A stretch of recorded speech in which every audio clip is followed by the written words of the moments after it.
In this lecture, I am going to discuss Nyquist plot. Nyquist plot बनाने के लिए बाबू आपको पोलर प्लॉट जरूर आना चाहिए। अगर पोलर प्लॉट नहीं आता है तो Nyquist प्लॉट आपसे नहीं बनेगा। इसलिए मैंने पोलर प्लॉट को बड़ा डिटेल में पढ़ाया है। तो Nyquist प्लॉट पर सबसे पहले Nyquist क्राइटेरिया था क्या? तो Nyquist साहब ने ये बताया था कि यहाँ भी जैसे हम लोग राउथ-हर्विस क्राइटेरिया में हम लोगों ने क्या करते थे, हम लोग रूट्स फाइंड करते हैं। जितना नंबर ऑफ साइन चेंज होता था उतना रूट्स राइट हैंड साइड में लाई करता था उस क्राइटेरिया का। तो यहाँ भी इसे हम ग्राफिकल प्लॉट से ज्ञात करते हैं। कैसे ज्ञात करते हैं? तो Nyquist criteria is used to identify the presence of roots of a characteristic equation in a specified region. That specified region is known as specified region। क्या होता है बाबू? Specified region होगा entire right hand side of S plane। कौन सा plane? S plane. S plane में हम जानते थे S इक्वल टू क्या होता है बाबू? सिग्मा प्लस जे होगा। इसी को हम लोग एस प्लेन बोलते हैं या कॉम्प्लेक्स प्लेन भी बोल सकते हैं। क्या कॉम्प्लेक्स प्लेन बोल सकते हैं? वो कॉम्प्लेक्स नंबर में है। तो रियल यहाँ पर आएगा रियल ऑफ एस क्या था? सिग्मा। और यहाँ पर क्या लिख सकते हैं? Imaginary of S. तो ये स्पेसिफाइड रीजन क्या होगा?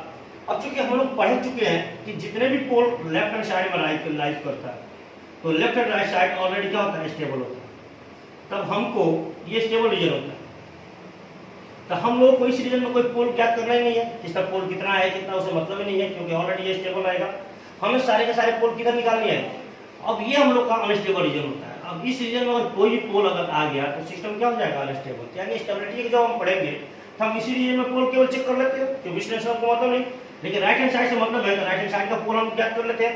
तो इसी राइट हैंड साइड को हम लोग बोलते हैं स्पेसिफाइड रीजन। कौन सा रीजन हो? Specified region. This is known as specified region. That is the entire S plane। कौन सा प्लेन? Entire S plane। कौन सा बाबू? Entire S plane is the specified region। Specified entire S plane। Entire right hand side of S plane।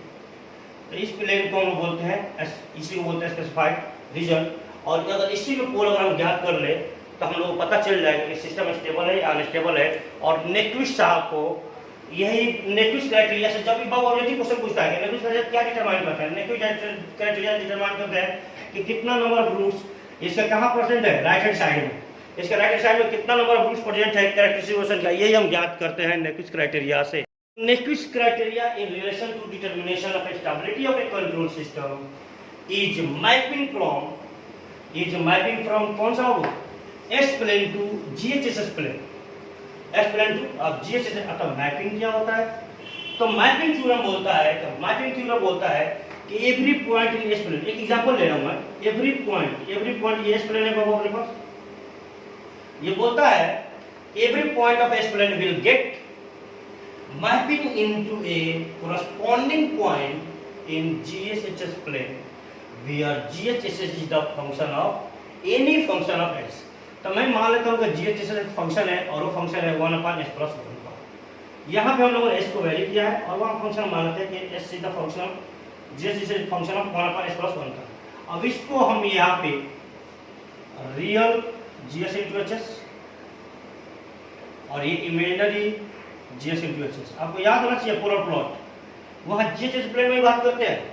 तब ध्यान से देखिए, इसको हम S इक्वल टू क्या पुट कर सकते हैं? S equal to j omega put कर सकते हैं ना। तो देखिए मैं ऊपर चलता हूँ और यहाँ पर मैपिंग करेंगे। तो यहाँ से हम लोग बात करते हैं बाबू,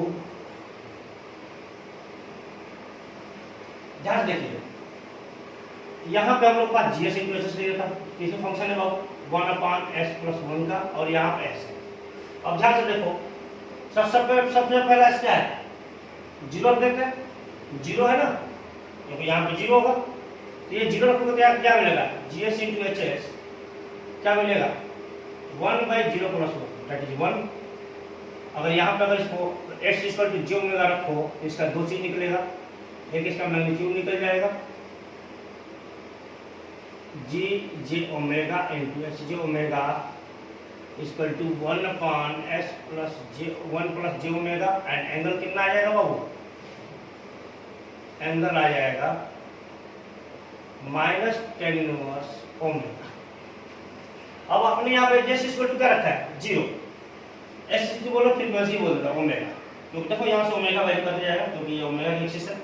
अब यहाँ से ओमेगा का 0 रखोगे तो ये 0 हो जाएगा, ये मिल जाएगा 0 और एंगल कितना मिल जाएगा, देखो यहाँ एंगल रखो तो 0 डिग्री। दूसरा यहाँ रखेंगे 1 रख दिया। 1 रखने के साथ साथ यहाँ पे देखो अब यहाँ 1 रखो।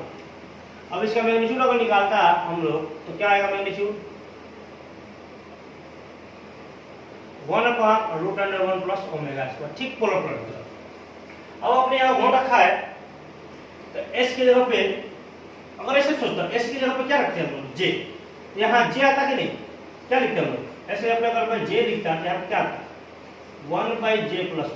अब इसका अगेन दो पार्ट, एक इसका मैग्नीट्यूड कितना आएगा 1/√2 और दूसरा एंगल कितना आएगा इसका -45 डिग्री।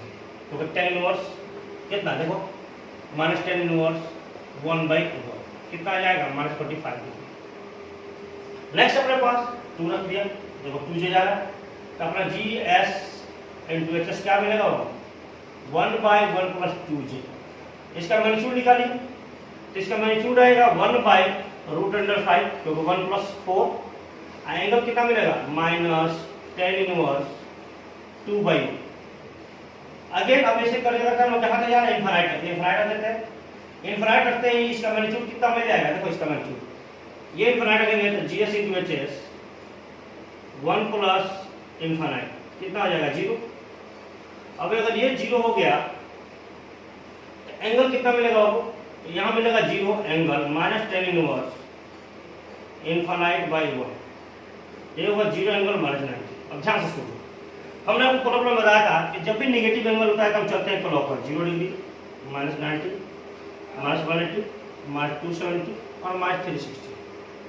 सबसे पहला पॉइंट पे इसका क्या था 1 एंगल 0 डिग्री, देखो 1 का यहाँ पे आएगा ना 1 एंगल 0 डिग्री। सेकंड 1 पे कितना मिला था 1/√2 एंगल -45 डिग्री। अगर मैं इसको ऐसे लिखता तो लिखता r cos 45 यानी 1/√2 45 और -j 1/√2 sin 45। तो यहाँ से हम लोग को दो चीज मिलता होगा, ये देखो ये मिलेगा 1/2 -j × 1/2 यानी अगर मैं पॉइंट मार्क करूँ तो 1/2 -1/2। अगर इस पॉइंट को मार्क करना है तो ये कौन सा पॉइंट जाएगा 4th पॉइंट। मैं मानता हूँ ये 45 डिग्री है, यहाँ से एंगल 45 डिग्री, ये पॉइंट का यहाँ पे आएगा 1/2 -1/2 या 1/√2 एंगल -45। इसके बाद नेक्स्ट पॉइंट देखिए 2 पे एंगल कितना 1/√5 मैग्नीट्यूड और छोटा आएगा और एंगल 63 समथिंग कुछ आता है, आपको चेक कर रहे हैं। लास्ट इसे करते करते हम लोग क्या मिला मैग्नीट्यूड इनफाइनाइट में मैग्नीट्यूड कितना मिला 0 और एंगल कितना 90। तो मैग्नीट्यूड 0 यहाँ पे होगा और एंगल 90 भी है। तो इसको हम जब मिला देंगे तो ये अपना पास ये मैपिंग हो गया। क्या हो गया ये मैपिंग हो गया। ये है मैपिंग थ्योरम, यही स्टेटमेंट देता है। अब मैपिंग के बाद नेक्स्ट टॉपिक अपने पास है प्रिंसिपल ऑफ आर्गुमेंट। अपने पास principle of argument. Principle of argument में क्या होता है, देखो आर्गुमेंट मतलब क्या फेज एंगल, क्या बाबू फेज एंगल, जो अभी हम लोग देखे थे क्या GS × HS = 1/s+1 ऐसे जब j ओमेगा रख देंगे तो GJ ओमेगा × J ओमेगा क्या मिल जाएगा आपको 1/j ओमेगा + 1। अब इसके बाद फेज एंगल निकालते हैं फाई तो कितना मिलता है -tan इनवर्स ओमेगा/1। तो दिस इज कॉल्ड आर्गुमेंट। इसको हम क्या बोलते हैं आर्गुमेंट। तो आर्गुमेंट में बोला जाता है if the zero end poles of GSHS together located inside a specified region in S plane and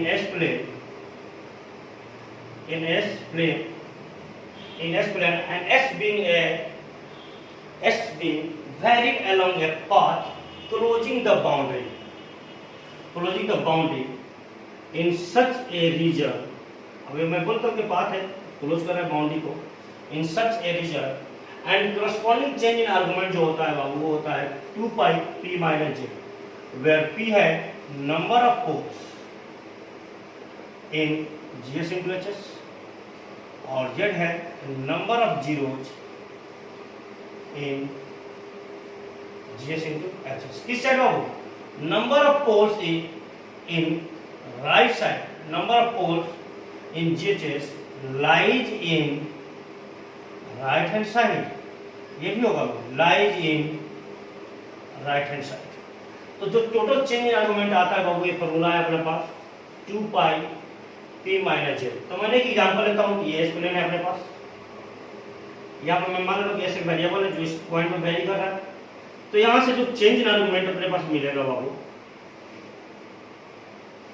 वो कितना मिलेगा 2 पाई p माइनस जेड। यहाँ एक और दो का पोल है, तो 2 पोल और एक जीरो है यानी 1, तो कितना मिलेगा बाबू, देखिए दोनों राइट साइड है, तो कितना आ जाएगा 2 पाई। अभी 2 पाई को अगर मैं यहाँ मॉडिफाइड करके मैं अगर जीएसएस प्लेन में बनाऊँ, जीएसएस प्लेन में अगर इसको बनाऊँ रियल इमेजिनरी, तो ये 2 पाई देखो, ये 2 पाई क्या है 360 डिग्री पॉजिटिव बन रहा है। क्या बन रहा है पॉजिटिव।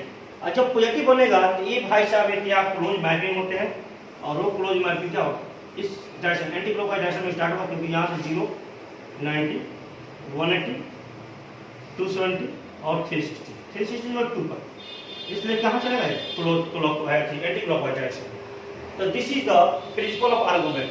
अब इस प्रिंसिपल ऑफ आर्गुमेंट से बाबू आगे हम लोग निकालते हैं इनसर्कलमेंट। क्या होता है बाबू इनसर्कलमेंट। तो देखिए इनसर्कलमेंट निकालने के लिए इस 2 पाई को change in argument divided by 2 पाई, इस 2 पाई को डिवाइड कर दो, इज टू p माइनस है, इसी को हम लोग बोलते हैं इनसर्कलमेंट। क्या बोलते हैं बाबू इनसर्कलमेंट। और इसको डिनोट करते हैं किससे कैपिटल N से। अब आगे से हम लिखेंगे n is equal to p minus. n का जो साइन होता है बाबू, वो साइन लेंगे positive for anti clockwise direction. क्या होता है ये क्वेश्चन पर क्लियर होगा, आप टेंशन ना लें, क्वेश्चन पे इसको क्लियर करेंगे। और नेगेटिव फॉर क्लॉकवाइज डायरेक्शन, ये अपने पास इंपॉर्टेंट होगा। और इस एन को बोलते हैं वो का इनसर्कलमेंट। क्या बोलते हैं नंबर ऑफ इनसर्कलमेंट। देखिए हमें पोलर प्लॉट में बताया था इनक्लोजमेंट। इनक्लोजमेंट और इनसर्कलमेंट 2 पॉइंट होता है। तो ये ऑब्जेक्टिव क्वेश्चन पूछता है कि इनसर्कलमेंट कहा जाता है इनक्लोजमेंट। इनक्लोजमेंट हमेशा रिलेटेड होता है पोलर प्लॉट से, और इनसर्कलमेंट हमेशा रिलेटेड होता है नेक्विस्ट प्लॉट से। तो इनसर्कलमेंट, अब यहाँ से हमको ये फॉर्मूला मिल गया है, आप इसको आगे कैरी करेंगे, अभी यहीं छोड़ देते हैं। यहाँ P होगा number of open loop poles in right hand side, और Z होगा number of zeros in right hand side of S plane, दोनों राइट हैंड साइड में देखते हैं। तो यहाँ से इनसर्कलमेंट के बारे में बात करते हैं। तो देखिए इनसर्कलमेंट क्या होता है, कंसेप्ट ऑफ इनसर्कलमेंट। तो जब भी इनसर्कलमेंट की बात किया जाएगा तो सबसे पहला जो पाथ होगा वो क्लोज होगा। कंटूर, पाथ को कंटूर बोल सकते हैं। अब कंटूर कैसा होगा क्लोज होगा, कंटूर शुड बी क्लोज। मैं मान लेता हूं कि हमारा क्लोज पॉइंट है, यहाँ पे 2 पॉइंट है, ये y और यहाँ मानता हूं x। ये एंटी क्लॉकवाइज डायरेक्शन में जूम कर लेता हूं। अभी डायरेक्शन में चलेंगे तो चलने के बाद हमने आपको बोला था इनक्लोजमेंट में, इनक्लोजमेंट में क्या बोला था कि पोलर प्लॉट में imagine a journey on polar plot from omega equal to 0 to omega equal to infinity. Omega equal to 0 से ओमेगा इक्वल टू इनफिनिटी तक जर्नी आप चलेंगे तो आपका राइट हैंड साइड का जो भी रीजन होगा उसी रीजन को हम बोलते हैं इनक्लोजमेंट। क्या बोलते हैं इनक्लोजमेंट। इस पॉइंट को हम बोलते हैं इनक्लोजमेंट। तो यहाँ से जो कंटूर के अंदर पार्ट है ये x, इसी को बोलते हैं हम लोग इनसर्कलमेंट। क्यों? क्योंकि ये क्लोज पाथ के बाउंड्री में घिरा हुआ है, दैट इज इनसर्कलमेंट। अब इस जर्नी से चलिएगा तो इसके बाहर वाले पार्ट, राइट हैंड साइड वाला पार्ट, ये सारा पार्ट क्या होगा इनक्लोजमेंट। क्या होगा इनक्लोजमेंट। तो यहाँ पे x क्या हो जाएगा, x होगा इनसर्कलमेंट, और y क्या होगा बाबू इनक्लोजमेंट। क्या होगा इनक्लोजमेंट, y क्या होगा इनक्लोजमेंट। तो इनसर्कलमेंट और इनक्लोजमेंट 2 पार्ट समझ में आपको आया। क्या इनक्लोजमेंट के बारे में बता चुका हूं और इनसर्कलमेंट के बारे में आगे डिस्कस करूंगा। तो नेक्स्ट अपने पास है नेक्विस्ट स्टेबिलिटी क्राइटेरिया। अब नेक्विस्ट स्टेबिलिटी क्राइटेरिया में थोड़ा सा कैसे बात करते हैं। कंसीडर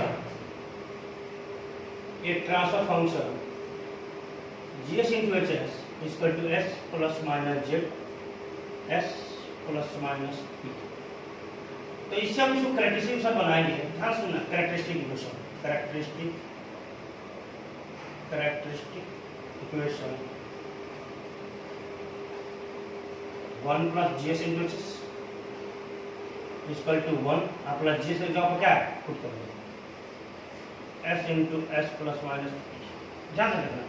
तो यहाँ से क्या बनेगा s into S plus minus P plus S plus minus Z divided by S into S plus minus. ध्यान सुनना, ये अपने पास है number of open loop poles, क्या है बाबू ओपन लूप पोल्स, और ये क्या है number of zeros, number of open loop zeros. अब आपको हमने बताया था कि जब भी हम क्लोजर फंक्शन लिखते हैं C S by R S क्या लिखते हैं बाबू G S upon 1 plus G S into H S, ये लिखते हैं ना। तो देखो ये जो भी पैरामीटर बनेगा ये क्या बनेगा number of close loop poles, close loop poles बोलो बनेगा, राइट। अब इस पैरामीटर को हमने यहाँ पे लिखा, ध्यान से देखना यहाँ। तो इस अगर इस पैरामीटर को मैं उठा के यहाँ रखता, ध्यान सुनो इसको उठा के, अगर मैं इसको उठा के यहाँ पुट करता क्योंकि देखो इस चीजों में हम एचएस को 1 मानते हैं, क्या बोलते हैं यूनिटी फीडबैक। तो पुट करो जीएस इक्वल टू पुट करोगे इतना जगह पे, तो क्या आएगा S plus minus Z S into S plus minus P 1 plus S plus minus Z S into S plus minus. Solve करोगे आप इसको क्या मिलेगा देखो तो S plus minus Z S plus minus P plus S plus minus Z, यह मिलेगा ना देखो तो सी एस बाई आर एस, ये मिलेगा नहीं। तो देखो ये ध्यान से ये क्या बना, अगर ध्यान से देखो इसको हम बोल सकते हैं, इसको हम बोल सकते हैं 1 plus G S into H S. Characteristic equation का कैरेक्टरिस्टिक क्या है न्यूमरेटर है और ये कैरेक्टरिस्टिक क्या है डिनोमिनेटर है, बोल सकते हैं हम लोग न्यूमरेटर डिनोमिनेटर। अब ध्यान से देखना यहाँ पे ये रिप्रेजेंट क्या करता है close loop poles, close loop poles बोलिए, और ये क्लोज लूप जीरोज। तो जीरोज तो हमको मतलब भी नहीं है, अभी मतलब क्या है पोल से मतलब है, देखिए ध्यान से। तो यहाँ पे अब इसमें इसको मैं हटाता हूं यहां से। अब यहाँ पे इस कैरेक्टरिस्टिक इक्वेशन को देख के हमें ये है न्यूमरेटर, और न्यूमरेटर जो हम लिक्विड करते थे क्या बोलते हैं जीरोज। तो zeros of characteristic equation, characteristic equation का जीरोज होगा, किसका जीरो होगा कैरेक्टरिस्टिक इक्वेशन का, या क्लोज लूप पोल्स, अभी देखा था क्लोज लूप पोल्स, ठीक है। और ये अपने पास क्या है देखो, तो ये अपने पास क्या था ओपन लूप पोल्स, यानी यहां पे भी क्या रह जाएगा ओपन लूप पोल्स, क्या रह जाएगा वो ओपन लूप पोल्स। तो यहां से अपने लोगों को अपने को क्या मिलता है बाबू, अपने को मिलेगा n equal to p minus j, where n is the number of encirclement, क्या बाबू इनसर्कलमेंट। और इसमें इसको बोला था ये पॉजिटिव कब लेंगे जब एंटी क्लॉकवाइज डायरेक्शन में चलेंगे, एंटी क्लॉकवाइज डायरेक्शन में, एंटी क्लॉकवाइज डायरेक्शन क्या होता क्या है थोड़ा सा ध्यान रखिए, अभी आपको ये पता चल जाएगा, नेक्स्ट वीडियो में पता चलेगा। नेगेटिव लेंगे क्लॉकवाइज डायरेक्शन में, कौन डायरेक्शन है बाबू क्लॉकवाइज डायरेक्शन। दूसरा है p, p क्या है number of open loop poles in RHS of SP, number of poles lies in RHS of S plane. और दूसरा है J, number of close loop poles lies in right hand side of S plane. तो this is the concept of S plane. अब जब भी नेक्विस्ट plate बनाना है हम लोगों के पास नेक्विस्ट पाथ, नेक्विस्ट कंटूर और नेक्विस्ट पाथ बहुत ज्यादा जरूरी है। कहाँ जरूरी है बाबू नेक्विस्ट पाथ, और इसको दूसरा नाम बोलते हैं नेक्विस्ट कंटूर। तो हम लोग जानते हैं नेक्विस्ट प्लॉट कहाँ आइडेंटिफाई करता है? Nyquist plot stability of the closed system में डिफाइन करता है। और कैसे आइडेंटिफाई करता है? तो presence of roots of characteristic equation in right hand side of S plane. तो इस एस प्लेन कौन सा साइड बात किया हो? Right hand side. किस प्लेन का? एस प्लेन का।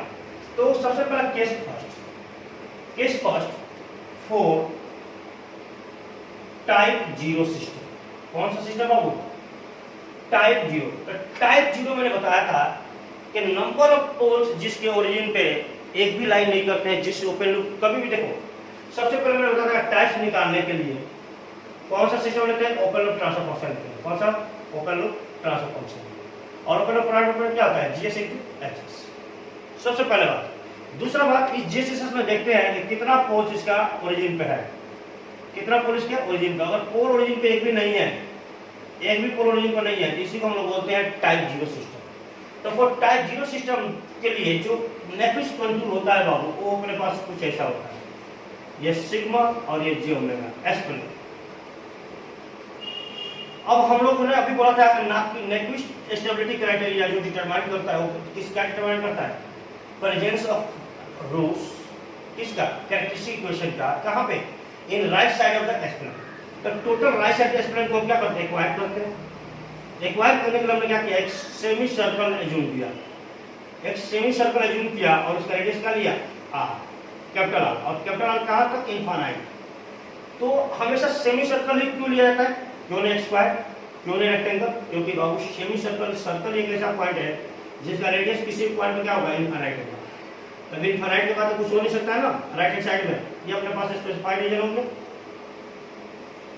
अब ये स्पेसिफाइड रीजन हो गया तो यहाँ पे देखो तीन पाथ है। पहला मैप ये पाथ करना है, मैप करना है, मैप करेंगे तभी नहीं कुछ मिलेगा। इसका नाम था S1 पाथ। दूसरा मैपिंग पाथ अपने पास ये है, समझिएगा बाउंड्री को। तो यह S वेरी कर रहे हैं हम लोग, तो ये अपने पास हो गया S2। और थर्ड पाथ है अपने पास ये, दैट इज पाथ S3। कौन सा पाथ बाबू? S3 path. There are 3 path. अब ये 3 पाथ में अब देखो ये 0 डिग्री का एंगल है, ये -π/2 और ये +π/2। तो नेक्विस्ट प्लॉट बनाना है, इसको मैप करना है किसमें? इसी पॉइंट को मैप करेंगे किस प्लेन में? To map in GS into HS plane. किस प्लेन में मैप करना है वो? जीएस इनटू एचएस प्लेन में मैप करना है। इसको जीएस एचएस प्लेन में मैप करना है। तो देखिए, और यही अपने पास स्टेप होता है, स्टेप टू ड्रॉ नेक्विस्ट प्लॉट। कौन सा प्लॉट बाबू? नेक्विस्ट प्लॉट को ड्रॉ करने का अपने पास स्टेप होता है। तो सबसे पहले मैप कौन करेंगे? सबसे पहला मैप हम इसको करेंगे। सबसे पहला map step first to map path S1। To map path S1 तभी हमने एग्जांपल देखा था मैपिंग में, जो हमने यहाँ पे S रखा था, जो पॉइंट यहाँ से वेरी कर रहा था, यहाँ से वेरी कर रहा था, हमने देखा था इसका पोलर प्लॉट बना था। अब जाकर देख सकते हो इसको mapping, principle of mapping theorem में। तो पहला स्टेप के लिए जो मैप करेंगे इसको प्लॉट करेंगे, ड्रॉ द पोलर प्लॉट। कौन सा प्लॉट हो? पोलर प्लॉट ड्रॉ कर देंगे। पहला का मैपिंग हो गया। स्टेप सेकेंड है बाबू टू मैप पाथ S2। अब S2 मैप करनी है, तो ध्यान से सुनिएगा। हम लोग जानते हैं कि z = x + i/y होता है ना कॉम्प्लेक्स में, तो इसी को हम लोग लिखते हैं r × i थीटा, लिख सकते हैं। तो हम ये भी जानते हैं कि s = σ + j ओमेगा। तो अब s को हम क्या लिख सकते हैं? r × e⁻j⁵।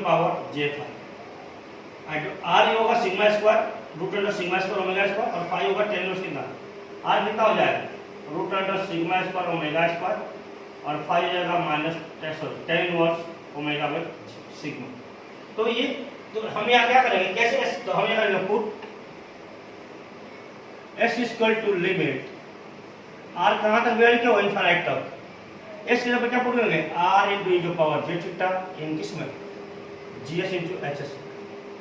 थीटा बोल दिया, तो यहाँ थीटा कर देना, कोई दिक्कत नहीं, थीटा ही कर देना। आपको समझना है वो नोटेशन जी से पुट कर देंगे वेयर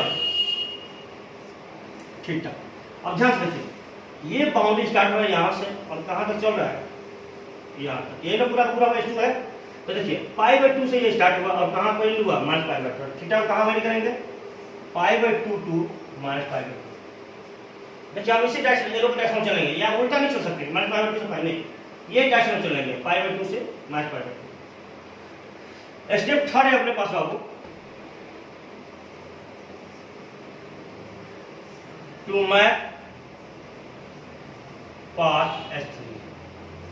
अब अपने पास S3 ये पाथ को मैप करना। इस पाथ को मैप करने के लिए देखिए इसका मिरर इमेज यहाँ है कि नहीं, तो यहाँ हम क्या करेंगे, draw the mirror image, draw the mirror image about real axis. किसके एक्सिस बाबू, about real axis, about real axis of resulting polar plot of path, polar plot of mapping, polar plot of mapping path S1। इस S1 का हम क्या करेंगे, S1 के लिए S1 के इसको मिरर इमेज ड्रॉ कर देंगे, तो हम लोग का नेक्विस्ट प्लॉट बन जाएगा। क्वेश्चन से क्लियर कर देंगे, ये नेक्स्ट वीडियो में क्लियर हो जाएगा। दूसरा केस बनता है बाबू नेक्विस्ट पाथ का, टाइप 0 के बाद टाइप 1, टाइप 2 कोई भी हो, टाइप 0 छोड़िए कोई भी हो, type 1 other than 4, other than type 0, other than type 0 के लिए हमें बनाना है, अदर देन टाइप 0 सिस्टम। तो अदर देन टाइप 0 हटा दिया, टाइप 1 में क्या पोल एक ओरिजिन पर लाई करेगा, टाइप 2 में पोल क्या करेगा, ओरिजिन पर 2 लाई करेगा। तो जैसे पोल ओरिजिन पर लाई करेगा, अगर ये सिग्मा ये जे ओमेगा इनफाइनाइट है करेगा, इसलिए जे ओमेगा यही लिख सकते हैं, कोई दिक्कत नहीं है, ये सिग्मा यहीं पर लिख सकते हैं। ये आर होगा, कैपिटल आर इनफाइनाइट को टाइम करेगा। तो देखिए जब भी ये पोल्स आ जाए ओरिजिन पे, बोलेगा टाइप 0 सिवा कोई भी फंक्शन हो नेक्स्ट प्लॉट के लिए, तो हम क्या करते हैं, इस पाथ को छोड़ देते हैं, क्योंकि यही एक पाथ है जो अनडिफाइंड है हमारे लिए। क्या है, अनडिफाइंड। तो हमारे पास जो पाथ बनेगा, सबसे पहला पाथ S1, दूसरा पाथ S2,